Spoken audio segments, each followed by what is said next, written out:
राधे राधे सभी को। तो आज के वीडियो में हम जानेंगे अपरा एकादशी व्रत कथा। तो युधिष्ठिर कहने लगते हैं भगवान श्री कृष्ण से, ज्येष्ठ माह की एकादशी का क्या नाम है तथा उसका महत्व क्या है, कृपा करके आप मुझे बताइए। तब भगवान श्री कृष्ण कहने लगते हैं, हे राजन, यह एकादशी अचला तथा अपरा एकादशी दोनों नाम से जानी जाती है।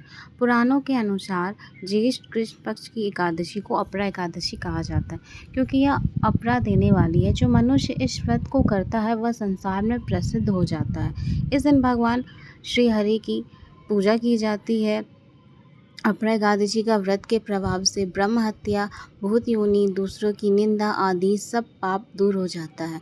इस व्रत को करने से पराई स्त्री गमन, झूठी गवाही देना, झूठ बोलना, झूठे शास्त्र पढ़ना या बनाना, झूठी ज्योतिषवाणी बनाना तथा झूठ वैद बनाना आदि सब पाप नष्ट हो जाते हैं। जो क्षत्रिय युद्ध में भाग जाए वे नागरिक होते हैं, परंतु अपरा एकादशी का व्रत करने से वे कभी भी स्वर्ग को प्राप्त होते हैं। जो शिष्य गुरु के शिक्षा ग्रहण करते हैं फिर उनकी निंदा करते हैं, वे अवश्य ही नरक में पड़ते हैं, मगर अपरा एकादशी को करने से वह सारे पापों से मुक्त हो जाते हैं।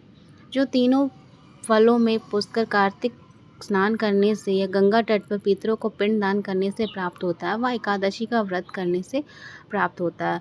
मकर में सूर्य परिजन में स्नान करने से, शिवरात्रि का व्रत करने से, सिंह बृहस्पति गौ माता नदी में स्नान करने से, कुंभ में केदारनाथ के दर्शन या बद्रीनाथ के दर्शन, सूर्य ग्रहण में कुरुक्षेत्र या स्नान, स्वर्ण दान या अथवा गौदान से भी प्रसिद्ध यह एकादशी का फल माना जाता है।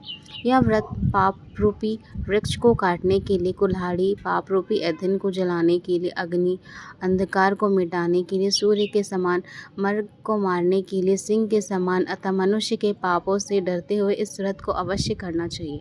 अपरा एकादशी का व्रत तथा भगवान श्री हरि की पूजा करने से मनुष्य सभी पापों से छुटकारा पाता है और विष्णु लोक को जाता है। इस प्रचलित कथा के अनुसार प्राचीन काल में मध्वजी नामक एक राजा राज करते थे। उसका छोटा भाई वृत्रज बड़ा ही क्रूर अधर्मी था। वह दिन रात पाप करता था, दुष्कर्म करता था। इसी के कारण वह एक दिन अपने भाई की हत्या करके उसे एक पीपल के पेड़ के नीचे उसे मारकर गाड़ दिया। एक दिन एक ऋषि जिनका नाम तैमक था, वह उधर से गुजर रहे थे। उन्होंने देखा कि उस पीपल के पेड़ में एक प्रेत वास कर रहा है। उसने अपनी शक्तियों से उस पेड़ को छूते ही सारी अतीत जान लिया और उसके पश्चात ही उन्होंने वहाँ पे अपरा एकादशी का व्रत किया और अपना जो भी पुण्य था वो उस प्रेत को अर्पित कर दिया। इससे प्रभाव से वह राजा प्रेत योनि से मुक्त होकर ऋषि को धन्यवाद करते हुए विष्णु लोक को चले गए। हे राजन, अगर इस एकादशी का व्रत कथा तथा अपनी श्रद्धा के अनुसार कोई पढ़ता है या सुनाता है तो उसको सारे पापों से मुक्ति मिलती है और अंत में वो विष्णु लोक को जाता है। राधे राधे सभी को।